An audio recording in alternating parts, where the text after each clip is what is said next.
of you. My name is Meena. Welcome to my presentation. So today I am going to discuss the topic forms of power sharing. So let's start. तो सबसे पहले हम basic चीज जानेंगे कि power sharing का मतलब क्या होता है। तो जब हम किसी भी टाइप की पावर को डिफरेंट लेवल्स में या ग्रुप ऑफ पीपल में डिवाइड कर देते हैं। अब फॉर एग्जांपल हम एक नेशन के पर्सपेक्टिव से देखें तो गवर्नमेंट के डिफरेंट ऑर्गन्स को पावर डिस्ट्रीब्यूट कर देना ही पावर शेयरिंग कहलाता है। अब फॉर एग्जांपल जैसे कि इंडिया में क्या होता है, लेजिस्लेचर है हमारी, वो पार्लियामेंट मतलब लॉ बनाती है और गवर्नमेंट हमारी लॉ लागू करती है, और जो हमारे high court and supreme court होते हैं वो चेक करते हैं कौन कौन रूल्स एंड रेगुलेशंस को फॉलो कर रहा है और कौन कौन नहीं।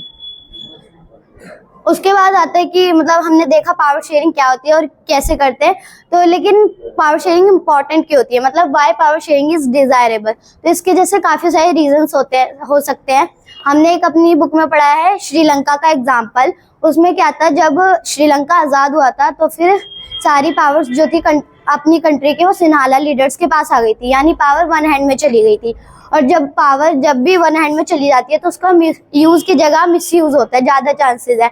और ऐसा ही वहाँ पे होता है, वो अपनी ही कम्युनिटी के लिए बेनिफिशियल पॉलिसीज निकालते हैं और किसी भी फील्ड में हो, चाहे वो एजुकेशन में हो, जॉब अपॉर्चुनिटीज में हो, वो सारी अपनी ही कम्युनिटी के लिए सारे फायदे देखते हैं और दूसरी कम्युनिटी यानी तमिल्स को फुल्ली इग्नोर करते हैं और ना ही उनकी बात भी सुनते हैं कोई। और इससे और वहाँ पे कन्फ्लिक्ट होता है और वायलेंस भी क्रिएट होता है, जिससे हमें पता चलता है कि पावर शेयरिंग से किसी भी कंट्री की स्टेबिलिटी बनी रहती है। और सेकंड रीजन है जैसे कि डेमोक्रेसी का बेसिक प्रिंसिपल ही यही है कि अगर हम हर एक नॉर्मल सिटीजन्स तक को पावर देंगे अपने कंट्री की डिसीजन मेकिंग प्रोसेस में पार्ट लेने की, जैसे फॉर एग्जांपल हम वोट देते हैं और अपने पॉलिटिकल लीडर को चुनते हैं, वो एक एग्जांपल है, हम पे भी पावर है, तो इससे हमारी डेमोक्रेसी सेफ एंड सिक्योर रहती है। तो ये कुछ रीजंस है जिससे पावर शेयरिंग मतलब जिसके लिए इम्पोर्टेंट है। अब हम देखेंगे किन किन फॉर्म्स में हम पावर को शेयर करते हैं। जैसे कि पहला है हम लेजिस्लेचर, एग्जीक्यूटिव एंड जुडिशरी में हम पावर को शेयर करते हैं, डिवाइड कर देते हैं। अब तीनों के पास ही जैसे सेम लेवल पे है पावर, तो इक्वल ही उन पे वर्क है, बस डिफरेंट है, तो इसलिए हम इसे हॉरिजॉन्टल डिस्ट्रीब्यूशन ऑफ पावर के नाम से जानते हैं। अब जैसे कि ये तीनों सेम लेवल पे है तो इन्हें आपस में ही चेक करना होता है, एक दूसरे को रिफॉर्म करना होता है, इसलिए इसे हम चेक एंड रिफॉर्म सिस्टम से भी कहते हैं। और इसका एग्जांपल वही हमारा एग्जीक्यूटिव, जुडिशरी एंड लेजिस्लेचर है, और जो कि इंडिया में भी है।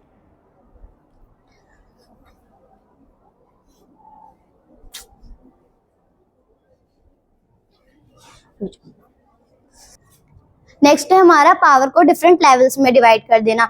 अब जैसे कि सेंट्रल गवर्नमेंट, फिर आती है हमारी स्टेट गवर्नमेंट, फिर आती है लोकल गवर्नमेंट।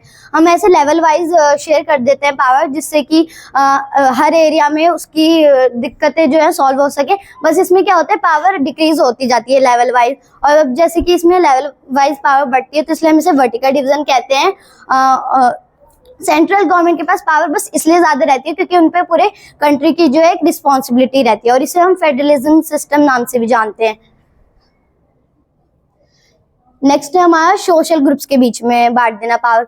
अब वो किसी भी कंट्री में किसी भी बेस पे हो सकती है, जैसे रिलीजन पे या लैंग्वेज पे, जैसे कि बेल्जियम में था।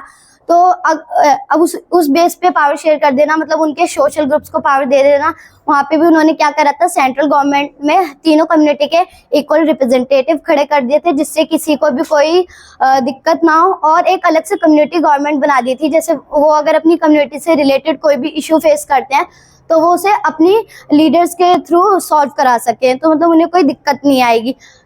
तो इससे वहाँ कोई कॉन्फ्लिक्ट की चांसेस ही नहीं थे।